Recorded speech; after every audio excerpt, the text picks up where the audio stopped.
اور سمجھا بھی جا رہا ہے۔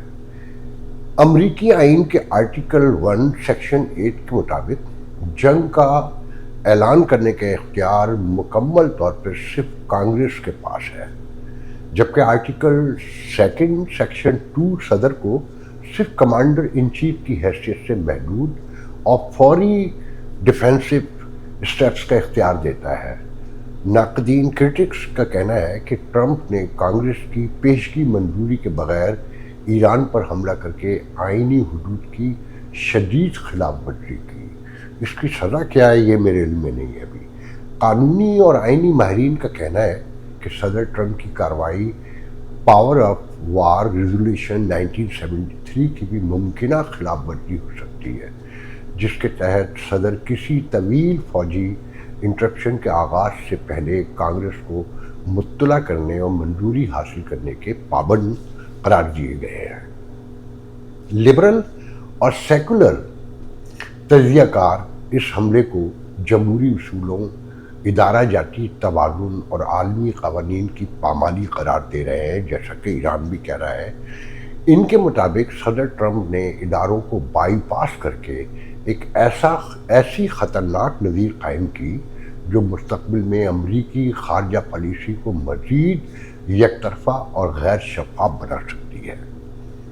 اگرچہ کچھ قدامت پسند کنزرویٹیوز اس حملے کو قومی سلامتی کے دفاع میں ضروری بھی قرار دیتے ہیں، جیسا کہ بہت سے ممالک نے بھی حمایت کی ہے، لیکن ریپبلکن کے اندر سے بھی کئی آوازیں انہیں اٹھی ہیں جنہوں نے کہا کہ کانگریس کو اندھیرے میں رکھنا آئین کی روح کے سراسر خلاف ہے۔ بین الاقوامی سطح پر بھی اس اقدام پر خدشات کا اظہار کیا جا رہا ہے۔ اقوام متحدہ کے چارٹر کے آرٹیکل 51 کے مطابق کسی بھی ملک کو صرف خود پر ہونے والے حملے کے جواب میں ہی دفاع کا حق حاصل ہے۔ تجزیہ کاروں کا کہنا ہے کہ امریکہ کی یہ کارروائی اقوام متحدہ کے اصولوں سے بھی متصادم ہو سکتی ہے۔ اصل بات یہ ہے جو میں نے نکالا تجزیہ کہ عالمی سیاست نے مسئلے سارے حل کر دیے کہ قانون صرف کمزور انسان اور کمزور ریاست کے لیے ہے، کہ مائٹ از رائٹ۔ ایران اسرائیل جنگ پر نیو یارک ٹائمز نے جو کہا ہے وہ بہت امپورٹنٹ ہے، میں اس کے کچھ خاص پوائنٹ آپ کو سنا دیتا ہوں۔ ایران کی اسلامی جمہوری حکومت 46 سال بعد شدید بحران کا شکار ہے۔ آیت اللہ علی خامنئی 86 سال کے ہو چکے ہیں اور 36 سال سے اقتدار میں ہیں۔ ایرانی عوام کی بڑی تعداد حکومت سے نالہ ہے، خاص طور پر نوجوان نسل جو ینگ جنریشن ہے، معیشت تباہی کا شکار ہے۔ 2012 سے اب تک جی ڈی پی میں 45% کی کمی آئی ہے، 45%۔ کرپشن، بد انتظامی، ناکام نجکاری کے معاشی بحران کو بڑھایا گیا ہے۔ صرف 6 دنوں میں، حالیہ لاسٹ 6 ڈیز میں، ایران کی نیتا جوہری تنصیب کو نشانہ بنایا گیا، اعلیٰ 11 جرنیل اور کئی ایٹمی سیاستدان بھی مارے گئے۔ ایرانی فضائی حدود پر اسرائیل کا مکمل کنٹرول ہے۔ یہ بڑی اہم بات ہے کہ مکمل کنٹرول ہے اسکائی پاس مان پر، کہ 224 جبکہ ایرانی شہری علاقوں ہیں، ہزاروں تہران سے فرار ہو گئے ہیں، مائیگریٹ کر گئے ہیں۔ ایرانی میزائل حملوں میں اسرائیلی صرف ابھی تک 24 ہلاکت کی اطلاع ہے۔ ایرانی عوام میں انتظامیہ سے نفرت اور ملک سے محبت کے جذبات بیک وقت موجود ہیں۔ یہ پاکستان میں بھی یہی سچویشن ہے۔ بمباری کے دوران مظاہرے ممکن نہیں، اور ویسے بھی شدید خطرناک ثابت ہو سکتے ہیں اگر مظاہرے اس وقت ہوں۔ خامنئی مرد آباد کے نعرے سنائی تو دیتے ہیں، لیکن قیادت کا شدید فقدان ہے۔ اس لیے سب تتر بتر ہے۔ صدر ٹرمپ نے بغیر کسی غیر مشروط ہتھیار ڈالنے کا مطالبہ کیا ہے اور خامنئی کو دھمکی دی۔ خامنئی کا جواب جنگ مسلط کی گئی تو امن بھی مسلط نہیں ہونے دیں گے۔ جرمن چانسلر نے اسرائیل کی حمایت کی۔ فرانس نے خبردار کیا کہ فوجی طریقے سے حکومت کا خاتمہ تباہی لائے گا، جبکہ فرانس نے امریکی اقدام کی حمایت کی ہے برطانیہ کے جرمنی کے ساتھ۔ اربوں ڈالر خرچ ہونے کے باوجود نہ بم بنا اور نہ ہی توانائی ملی، لیکن یہ پروگرام قومی وقار کی علامت بن گیا ہے، بالکل ویسے ہی جیسے 1951 میں تیل کی قومی ملکیت تھی۔ اگر حکومت بچ گئی تو ممکن ہے دوبارہ یورینیم افزود کرنا شروع کر دی جائے۔ امریکہ اور برطانیہ نے 1953 میں ایران کی حکومت کی پہلی بار تختہ اٹھا، اس کے اثرات اب تک موجود ہیں۔ ایران کی جمہوریت کی جدوجہد 1905 میں شروع ہوئی تھی اور اب بھی جاری ہے۔ کب سے؟ 1905 سے ڈیموکریسی کی اسٹرگل ہو رہی ہے۔ امریکی مداخلت کی صورت میں ایران میں امریکہ کے خلاف نفرت مزید گہری ہو جائے گی۔ حکومت کے خاتمے کے لیے واضح آثار بھی نظر آنا شروع ہو گئے ہیں، مگر ابھی کچھ بھی یقینی نہیں ہے، کوئی کچھ نہیں کہہ سکتا۔ مغرب کی طرف سے حکومت گرانے کی کوئی بھی کوشش عراق کو 2003 اور لیبیا 2011 کی طرح تباہی لا سکتی ہے۔ ایران میں بھی نا اسلامی جمہوریہ شاید رومبی ریاست بن چکی ہو، زندہ مگر مرنے کے انتہائی قریب۔ پھر بھارتی وزیر اعظم کا یہ بیان بڑا غور طلب ہے۔ بھارتی وزیر داخلہ امت شاہ نے واضح طور پر اعلان کیا ہے کہ انڈس واٹر ٹریٹی کبھی بحال نہیں ہوگی اور پاکستان کو پانی کی شدید قلت کا سامنا ہوتا رہے گا، جبکہ بھارت ایک نیا کینال بنا کر راجستھان کو پانی منتقل کرنے کا منصوبہ رکھتا ہے۔ یہی اسی لیے واٹر ٹریٹی کو بریک کیا گیا ہے۔ ادھر FATF نے فائنینشیل ایکشن ٹاسک فورس کی تازہ رپورٹ میں بتایا گیا ہے کہ پاکستان کے غیر قانونی اثاثوں سے متعلق سامان پراکسی کے طور پر پاکستان جانے کی کوشش میں پاکستان ملوث رہا ہے اور یہ خطرے کی علامت ہے۔ تو یہ 2-3 خبریں میں نے مکس کر کے آپ کو سنائی ہیں، یہ بہت امپورٹنٹ۔ یہاں کی ساری صورتحال ہے اور ابھی تک کچھ واضح نہیں نظر آتا کہ کہنے کو جو دوسرے ذرائع ہیں وہ یہ بھی کہتے ہیں کہ جی اگر جس طرح سے کچھ ہاؤس میں کانگریس میں مطلب اور سینٹ دونوں میں ریپبلکن بھی کوئی 8-10-12 اگر سینیٹر مل جاتے ہیں ڈیموکریٹ کو اور کانگریس میں بھی کوئی اچھا نمبر مل جاتا ہے تو امپیچمنٹ کی کہانی بھی ہو سکتی ہے، جو پہلے بھی ایک بار پچھلے دور حکومت میں ڈونلڈ ٹرمپ کے لیے کوشش کی گئی تھی، but it was not succeed. تو اس روشنی میں آپ چیزوں کو دیکھیں، مگر یہ بات جو ابھی کچھ دیر پہلے کی کہ عالمی سیاست نے ایک بات طے کر دی ہے کہ قانون انصاف کمزور انسانوں کمزور ریاستوں کے لیے ہے۔ وہ کہنا چاہیے دودھ کا دھلا تو ایران بھی نہیں ہے، اس کی بہت ساری غلطیاں ہیں اور پورے خطے کو ڈی اسٹیبلائز کیا ہوا ہے اور آج بھی وہی اصل سبب ہے اور یہ ذاتی دشمنیوں میں تبدیل ہوتا ہوا نظر آ رہا ہے سارا کچھ۔ ایران اسرائیل جنگ جو ہے میں اسے ایک ذاتی انتقامی کارروائیوں کے طور پہ اب دیکھنے لگا ہوں۔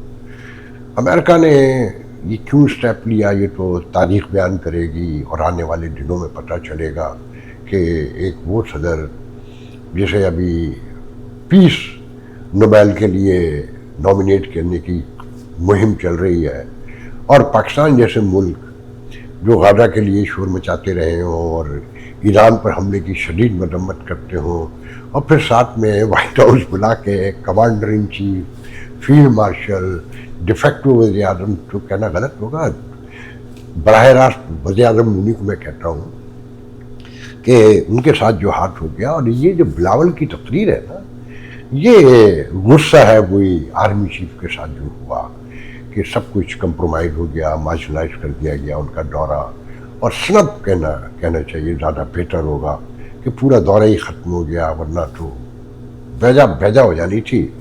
اور بلاول کو وزیر اعظم بننا ہے، آپ کو پتہ ہے کہ اس خطے میں اقتدار کا لالچ کہاں تک لے جاتا ہے۔ امریکہ کی مخالفت اتنی کریں جتنی آپ برداشت کر سکتے ہیں، آپ کتنے بھی الزام لگا دیں۔ ایران بھی دوست نہیں رہا آپ کا، آپ کے ہمسائے میں اور بہت سارے ملک بھی ہیں، اور آپ کے جتنی انسرجنسی اسپیشلی بلوچستان اس میں کہیں ایران بھی نظر آتا ہے، سب کو معلوم ہے۔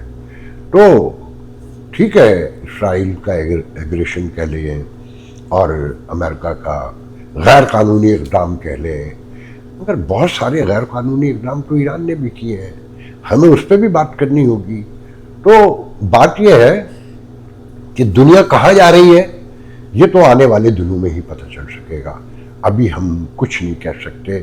اور ہر روز کشیدگی کو ہوا دے رہا ہے، جیسا کہ روس نے تو یہ تک کہہ دیا ہے کہ اب زمینی بڑی لڑائی کا خطرہ پیدا ہو چکا ہے۔ زمینی لڑائی ہوگی، کیا واقعی امریکہ کو پھنسا لیا گیا ہے؟ کیا یہ جنگ طویل ہونے جا رہی ہے؟ کیا حربنائے ارمز جسے کہتے ہیں وہ بند ہو جائے گا؟ تو اس میں تو چائنا سب سے زیادہ متاثر ہوگا کہ اس کی تو 95% آئل گیس جو ہے سپلائی وہ اسی راستے سے ہوتی ہے، اور آدھی دنیا کی۔ تو سب خاموش رہیں گے اور ایران کو سب کچھ کرنے دیا جائے گا، گو کہ 52B بمبار جو ہے وہ اسٹلٹ واپس آ چکے ہیں۔ اس کا مطلب ہے امریکہ کوئی نیا حملہ نہیں کرنے جا رہا، مگر یہ سمندری راستہ بند کر دیا گیا تو حالات کہاں لے جائیں گے؟ اور کیا ایران امریکہ کی جو سائیڈوں میں انسٹالیشنز ہیں ان پہ حملے کرے گا؟ اور پاکستان جو جس بڑھ چڑھ کر اس میں امریکہ کے خلاف اور ساتھ میں اسرائیل کے خلاف گفتگو کر رہا ہے، اور جو مطالبات پیش کیے جا رہے ہیں اس کی روشنی میں ہم پہ پاکستان پہ کتنا اثر آئے گا، یہ ساری چیزیں آنے والے دنوں میں پتہ چل سکیں گی۔ آج کے لیے اجازت دیجیے، انشاءاللہ کل گفتگو ہوگی۔ اللہ حافظ۔